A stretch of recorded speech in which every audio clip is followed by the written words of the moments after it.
सभी विद्यार्थियों को नमस्कार। आप देख रहे हैं यूट्यूब चैनल दादिश गुरु। हम हमारी संस्कृत साहित्य की पाठ्यपुस्तक विजेत्री के द्वितीय अध्याय का अध्ययन करने जा रहे हैं। इससे पूर्ववर्ती वीडियो में हम पाठ परिचय के बारे में और पाठ के कुछ अंश के बारे में अध्ययन कर चुके हैं। जैसा कि आप जानते हो कि जो महामंत्री सुकनास है वह राजकुमार चंद्रापीड़ को विभिन्न प्रकार के उपदेश दे रहा है, तो उसी श्रृंखला में हम आगे बढ़ते हैं। नित्यम स्नान सोच बाध्यो, तो यहाँ पर देखें तो शब्द बनेगा हमारे पास नित्यम स्नान सोच शौच बाध्यो। यहाँ पर मूल शब्द में देखें तो नित्यम जो शब्द है, नित्यम उसमें म पूरा दिखाई पड़ेगा, यानी इसका अर्थ है कि म उसमें कहीं ना कहीं लगा हुआ है, जबकि हमने यहाँ पर म को हलंत में लिया है। तो नित्यम का अर्थ होता है निरंतर स्नान करने से, और सोच यानी शौच का मतलब पवित्रता से, बाध्य यानी दूर किया जा सकता है। तो यहाँ पर अ को इसके साथ जोड़ेंगे तो अबाध्य यानी दूर नहीं किया जा सकता है। तो निरंतर स्नान करने से और पवित्रता से भी जिसको दूर नहीं किया जा सकता है, बलवान बलशाली राग मलावलेप। राग मलावलेप में देखें तो राग तत्पश्चात मल और तत्पश्चात है अवलेप। राग का अर्थ होता है विषय रूपी आसक्ति, मल का मतलब मेल और अवलेप का मतलब अवलेप या लेप। अब पूरी पंक्ति का जब अर्थ देखेंगे तो बलवान यानी अत्यधिक बलशाली, राग मलावलेप यानी आसक्ति रूपी मेल का जो अवलेप है या लेप है, नित्यम स्नान सोच बाध्यो निरंतर स्नान करने और पवित्रता से भी जिसको दूर नहीं किया जा सकता है। अगली पंक्ति में हमें दिया हुआ है अप्रबोधा यानी जागरण रहित या जागृति रहित, घोराच और भयंकर, राज्य सुख सन्निपात निद्रा, राज्य के सुख के सन्निपात से उत्पन्न होने वाली निद्रा, भवती यानी होती है। पूरी पंक्ति का जब अर्थ देखेंगे तो राज्य सुख सन्निपात निद्रा यानी राज्य के सुख के सन्निपात से उत्पन्न होने वाली नींद या निद्रा, या राज्य के सुख के सन्निपात से उत्पन्न होने वाली नींद, योग से उत्पन्न होने वाली नींद कैसी होती है? अप्रबोधा जागरण रहित, घोराच और भयंकर, भवती यानी होती है। आगे बढ़ें। विस्तरेणाभिधीयसे, इस शब्द को जब देखेंगे तो पहला शब्द हमें दिया हुआ है विस्तरेण प्लस अभिधीयसे। तो उन सभी बातों के बारे में, यानी राज्य के सुख से उत्पन्न होने वाली जो नींद है वो कैसी होती है उसके बारे में विस्तरेण यानी विस्तार पूर्वक, अभिधीयसे कहे जा रहे हैं, विस्तार पूर्वक कहे जा रहे हैं। अब विस्तार पूर्वक क्या कहा जा रहा है उसके बारे में अध्ययन करते हैं। गर्भेश्वरत्वम यानी बाल्यावस्था से ही ऐश्वर्य संपन्न, अभिनव यौवनत्वम यानी नूतन या नवीन तरुणावस्था, अप्रतिरूपत्वम अत्यधिक सुंदरता, अमानुषशक्तित्वम अत्यधिक बलशाली या अलौकिक शक्ति से संपन्न, बल से संपन्न, चेती ये, महत्यम बहुत बड़ी, खल व नर्थ परंपरा। जब इस शब्द को देखेंगे तो शब्द है खलु, अनर्थ और परंपरा। खलु का मतलब निश्चय ही, अनर्थ अनर्थ की, परंपरा यानी परंपरा, सर्वा सभी, ये सभी निश्चय ही अनर्थ की परंपराएं हैं। तो पूरी पंक्ति का जब अर्थ देखेंगे तो गर्भेश्वरतम यानी बाल्यावस्था से ऐश्वर्य संपन्न, नूतन तरुणावस्था, अत्यधिक सुंदरता, अत्यधिक बल से युक्त होना या अलौकिक बलशाली, सर्वा ये सभी, महत्यम बहुत बड़ी, खल व अनर्थ परंपरा बहुत बड़ी, निश्चित रूप से अनर्थ की परंपरा है। आगे की ओर बढ़े। अविनयानाम यानी उद्दंडताओं का, शरारतों का, एक एक मप्पेशा मायतनम, जब इसको अलग अलग करके देखेंगे तो एक एकम एषाम आयतनम, एक एक एक एक, ऐशाम यानी इनमें, और आयतनम का मतलब होता है घर। किमुत, फिर क्या कहें, समवाय समूह का, अगर फिर ये समूह मिल जाए तो कहना ही क्या। तो पूरी पंक्ति का अर्थ देखें तो एक एक, यहाँ पर अपि शब्द भी जुड़ा हुआ है बीच में, देखिए भी, एक एकम अपि ऐशाम आयतनम। तो एक एक भी यानी अलग अलग भी, ऐशाम आयतनम यानी ये चार चीज़ें जो बताई गई है, तो ये एक एक अलग अलग भी, अविनयानाम उद्दंडताओं का, और उसके पश्चात जोड़ेंगे आयतनम यानी घर होता है। इन चारों में से एक एक अलग अलग भी इन उद्दंडताओं का यानी शरारतों का घर होता है। किमुत समवाय, और जहाँ ये सभी मिल जाए तो वहाँ पर तो कहना ही क्या। आगे बढ़ें।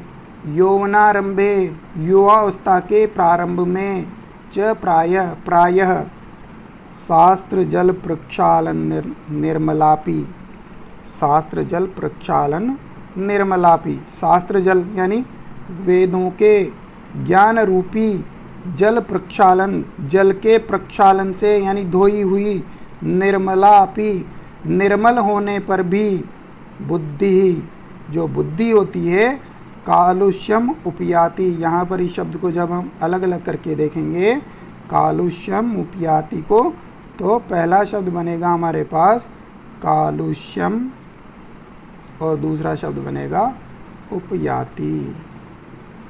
तो यानी कलुषता को उत्पन्न करती है या प्राप्त करती है। तो यौवनारंभे, युवावस्था के प्रारंभ में, प्राय यानी देखा गया है कि शास्त्र जल यानी वेद शास्त्रों के अध्ययन रूपी जल के प्रक्षालन धोने से, निर्मलापि निर्मल होने पर भी, स्वच्छ होने पर भी, बुद्धि जो बुद्धि होती है, कालुष्यम उपयाति यानी कलुषता को प्राप्त हो जाती है। आगे की ओर देखें तो आगे हमें दिया हुआ है इंद्रिये हरिण हारिणी, यानी इंद्रिय रूपी हरिणों का हरण करने वाली। हरिण, हरिण का मतलब हरिण, और हारिणी यानी हरण करने वाली। तो इंद्रिय रूपी हरिणों का हरण करने वाली, च और सतत दूरंतेयम सदा परिणाम में दुख देने वाली, सदा परिणाम में दुख देने वाली। कौन? उपभोग यानी उपभोग रूपी मृग तृष्णिका, उपभोग रूपी मृग तृष्णिका। तो पूरी लाइन का अर्थ देखें तो यहाँ से स्टार्ट करेंगे, इंद्रिय हरिण हारिणी यानी इंद्रिय रूपी हरिणों का हरण करने वाली, उसके पश्चात उपभोग मृग तृष्णिका यानी उपभोग रूपी मृग तृष्णिका। तृष्णिका का अर्थ है लालसा। तो विषय रूपी भोगों का उपभोग करने वाली जो मृग तृष्णिका है, जो लालसा है, वह कैसी है? सतत दूरंतेयम सदा परिणाम में दुख देने वाली है।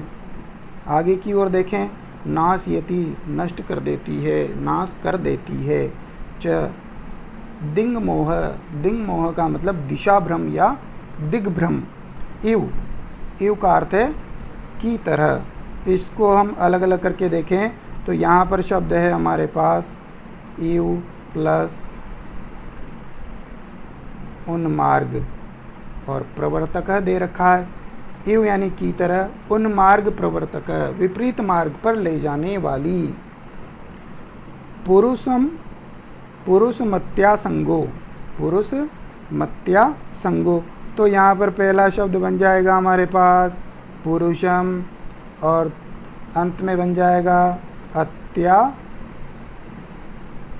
अत्यासंगो। तो पुरुषम यानी पुरुष का, अत्यासंगो यानी अत्यंत आसक्ति। और किसमें अत्यंत आसक्ति? विषयेषु यानी विषयों में, विषयों में अत्यंत आसक्ति। तो यहाँ पर दो चीज़ों के बारे में बताया गया है।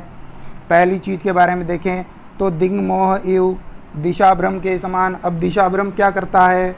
उन मार्ग प्रवर्तक यानी गलत राह पर ले जा कर के, अगर व्यक्ति को दिशा भ्रम हो जाए तो वो गलत मार्ग पर चला जाता है। तो जिस प्रकार जो दिग्भ्रम होता है, दिशा भ्रम होता है, वह विपरीत मार्ग पर ले जाकर नाशयति यानी नाश कर देता है या नष्ट कर देता है। इव इव यानी ठीक उसी के समान, उसी की तरह। अब यहाँ पे देखें अत्यासंगो यानी अत्यंत आसक्ति, विषयेषु यानी विषयों में, विषयों के प्रति, भोग लालसाओं के प्रति अत्यंत आसक्ति। ठीक उसी प्रकार पुरुषम यानी पुरुष को नाशयति यानी नष्ट कर देती है। आगे बढ़ते हैं। भवादृशा आपके जैसे, एव यानी ही, भवंती यानी होते हैं, भाजनान्योपदेशानाम, जब इसको संधि करके देखेंगे तो भाजनानी,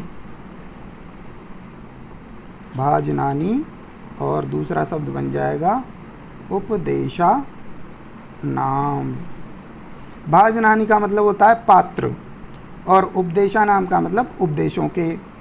तो यहाँ पे देखें भवादृशा एव यानी आपके जैसे ही, हे राजकुमार चंद्रापीड़ आपके जैसे ही, उपदेशा नाम यानी उपदेशों के, भाजनानी यानी सुपात्र, भवंती यानी होते हैं। हे राजकुमार चंद्रापीड़ इस प्रकार के उपदेश देने के जो पात्र होते हैं वो आपके जैसे ही सज्जन विनम्र होते हैं। हुआ है अपगत मले। अपगत मले का अर्थ है मल रहित। अपगत यानी मल जिसका दूर हो गया है, चला गया है। मल रहित ही निश्चय ही, मनसी मन में, स्फटिक मणाव्यु स्फटिक मणि के समान, रजनी कर गभस्तयो, रजनीकर का मतलब होता है चंद्रमा, और गभस्तय का मतलब किरणें यानी चंद्रमा की किरणें, विसंति यानी प्रवेश करती है। सुखेनोपदेश गुणा, सुखेनोपदेश गुणा, तो एक शब्द हो जाएगा सुखेन और उसके पश्चात हो जाएगा उपदेश गुणा, सुखेन उपदेश गुणा शब्द हो जाएगा। तो यहाँ पे देखें तो दो चीज़ों के बारे में बताया गया है। एक तो स्फटिक मणि के बारे में बताया गया है और एक मनुष्य के मन के बारे में बताया गया है। तो पहले मनुष्य के मन की बात करें तो अपगत मले यानी मल रहित, मनसी मन में, ही निश्चय ही, उपदेश गुणा उपदेश के जो गुण हैं, सुखेन यानी सुखपूर्वक, विसंति प्रवेश कर जाते हैं।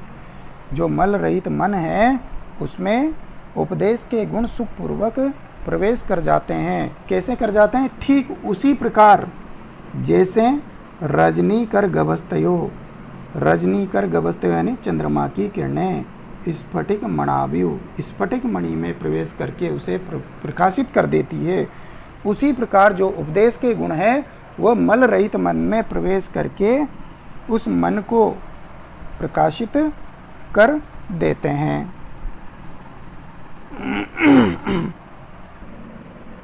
आगे हमें दिया हुआ है गुरु वचनन ममलमपि, गुरु वचन ममलम अपि। तो इसको देखेंगे तो गुरु वचन वचनम, गुरु वचनम अमलम और अंत में है अपि। गुरु वचनम यानी गुरु के वचन, अमलम अपि मल रहित होने पर भी, गुरु के वचन मल रहित होने पर भी, सलिल मेव, सलिल का अर्थ होता है जल, तो जल के समान, महदुप जनयति बहुत अधिक दुख को उत्पन्न करता है या दुख देता है। श्रवण स्थितम कान में स्थित होने पर, शूलम, शूलम यानी पीड़ा को, वेदना को, और शूलम के पीछे जुड़ा हुआ शब्द है अभविष्य। अभविष्य का अर्थ होता है दुष्ट व्यक्ति के। तो यहाँ पर भी दो चीज़ों के बारे में बताया गया है। एक तो जाल की जो जल है, पानी है, उसके बारे में बताया गया है, और दूसरा बताया गया है हमारे लिए दुष्ट व्यक्तियों के बारे में। सबसे पहले हम बात करें दुष्ट व्यक्तियों के बारे में, तो दुष्ट व्यक्तियों के बारे में क्या कहा गया है वो देखें। यहाँ पर हमने देखा है अभव्यस्य यानी कि दुष्ट व्यक्तियों के, श्रवण स्थितम कान में गया हुआ या कान में पड़ा हुआ, गुरु वचनम गुरु के वचन, अमलम अपि निर्मल होने पर भी, मल रहित होने पर भी दुष्ट व्यक्तियों के कान में गया हुआ गुरु का जो वचन है, और वह गुरु के जो वचन है वो कैसे हैं? निर्मल है, शुद्ध है। फिर भी देखिए, शूलम यानी वेदना को, महद उपजनयति बहुत अधिक उत्पन्न कर देते हैं, यानी बहुत अधिक पीड़ा को या बहुत अधिक दुख को उत्पन्न कर देता है। ये तो हुआ दुष्ट व्यक्ति के संदर्भ में। अब हम देखेंगे जल के संदर्भ में। तो जल के संदर्भ में दिया हुआ है कि सलिलम जो पानी होता है, अम्लम अपि निर्मल जल होने पर भी, पानी निर्मल है, शुद्ध है, लेकिन श्रवण स्थितम कान में चले जाने पर महद उपजनयंती वो भी बहुत अधिक पीड़ा को उत्पन्न करता है। कान में जब पानी चला जाता है वो बिल्कुल साफ स्वच्छ होने पर भी बहुत अधिक पीड़ा को उत्पन्न करता है। ठीक उसी प्रकार से दुष्ट व्यक्तियों के कान में पड़ा हुआ गुरु का जो वचन है वह निर्मल होने पर भी बहुत अधिक दुख को उत्पन्न करता है, उसको पीड़ा देता है। इतरस्य तु इनके अलावा तो मतलब सज्जन पुरुषों के कान में अगर वही उपदेश पड़ता है, जो उपदेश कहाँ पड़ा? दुष्ट व्यक्तियों के, तब तो वो दुख देता है। लेकिन अगर वही उपदेश सज्जन व्यक्तियों के कान में जाकर पड़ता है या गिरता है या सज्जन व्यक्ति के कान में जाता है तो कैसा होता है? कर्ण एव हाथी के शंखाभरण मानन, यानी शंख के आभूषण के, शंखाभरण का मतलब शंख का आभूषण, और आनन का मतलब होता है मुख। तो यहाँ पर देखें, शंखाभरण मानन यानी शंखमय या शंख के आभूषण के समान, हाथी के शंख के आभूषण के समान, शोभा समुदय मधिकतर मुपजनयति। शोभा समुदय यानी अत्यधिक शोभा को अधिकतरम और अधिक उपजनयति यानी उत्पन्न कर देता है। यानी जिस प्रकार से हाथी जो होता है, तो हाथी के शंखमय कर्णाभूषण से उसको सुसज्जित करने पर बहुत अधिक वह सुंदर दिखलाई पड़ता है। ठीक उसी प्रकार से अगर गुरु के वचन सज्जन पुरुष के कान में जाते हैं तो वह उसकी मुख की शोभा को अत्यधिक बढ़ा देता है। चंद्रमा के बारे में और गुरु के उपदेश के बारे में तुलना करते हुए बताया गया है। पंक्ति में लिखा हुआ है हरत्येति मलिन मंदकार मेव। तो यहाँ पर जब इसको देखेंगे तो शब्द बनेगा हमारे पास हरति अति मलिन मलिनम, हरति अति मलिनम अंधकारम, और अंत में है एव। हरत यानी हरता है, अति मलिनम अत्यधिक मलिन, अंधकारम यानी अंधकार को, एव यानी के समान। तो ये तो इसका अर्थ हुआ। आगे दिया हुआ है हमारे पास दोष जातम यानी दोषों को, दोष जातम यानी दोषों को, संपूर्ण दोषों को। प्रदोष समय निशाकर, प्रदोष समय मतलब सायंकाल के समय का चंद्रमा। प्रदोष समय निशाकर का अर्थ है सायंकाल के समय का चंद्रमा, इव यानी की तरह।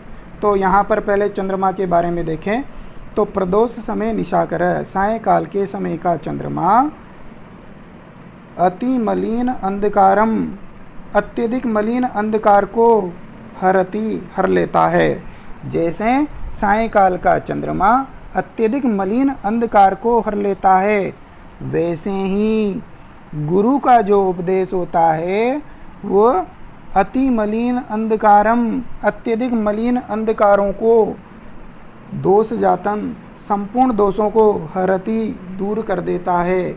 जो गुरु का उपदेश होता है वो संपूर्ण दोषों का नाश कर देता है, उनको नष्ट कर देता है। अगली पंक्ति में हमें गुरु के उपदेश और वृद्धावस्था की समानात्मक तुलना करते हुए बताया जा रहा है। तो देखिए, गुरुपदेश गुरु का उपदेश, प्रसम हेतु यानी शांति कारक, वयः परिणाम, वयः परिणाम का मतलब होता है वृद्धावस्था, इव यानी के समान, पलित रूपेण, पलित रूपेण का अर्थ होता है श्वेत रंग में, शिरसी जजालम, शिरसी जजालम का अर्थ होता है ये शिरसी जजालम। तो शिरसी जजालम का अर्थ होता है केश समूहों को, जो मस्तक पर धारण करते हैं हम केश, तो केश समूहों को। तत्पश्चात लिखा हुआ है अमलीकुर्वन्, निर्मल करते हुए, गुण रूपेण, गुण के रूप में, तदेव, ठीक उसी प्रकार से, परिणमयति, परिणत कर देता है या बदल देता है। तो यहाँ पर सबसे पहले हम वृद्धावस्था की बात करें तो वृद्धावस्था में देखिए वह परिणाम, यानी जिस प्रकार वृद्धावस्था में शिरसी जजालम जो केश होते हैं, तो केशों को जिस प्रकार वृद्धावस्था जो केश होते हैं, जो बाल होते हैं, उनको पलित रूपेण किस रूप में बदल देती है? श्वेत रंग में बदल देती है। जिस प्रकार वृद्धावस्था केश समूहों को श्वेत रंग में बदल देती है, ठीक उसी प्रकार से, तदेव शब्द यहाँ पर आया हुआ है, ठीक उसी प्रकार से गुरुपदेश, गुरु का जो उपदेश है, और वो गुरु का उपदेश कैसा है? प्रशमहेतु, शांति कारक, शांति कारक गुरु का उपदेश सभी दोषों को गुण रूपेण परिणमयति, गुणों के रूप में परिणत कर देता है। जो गुरु का उपदेश होता है वह हमारे सभी दोषों का हरण कर देता है और उन दोषों को हमारे गुणों के रूप में बदल देता है। तो इस प्रकार से हमने इस पाठ, जो द्वितीय पाठ है, इसके कुछ अंशों का अध्ययन किया। अंतिम जो इसका भाग पढ़ेंगे उसमें संपूर्ण हम बचे हुए जो भाग है उसका अध्ययन करेंगे।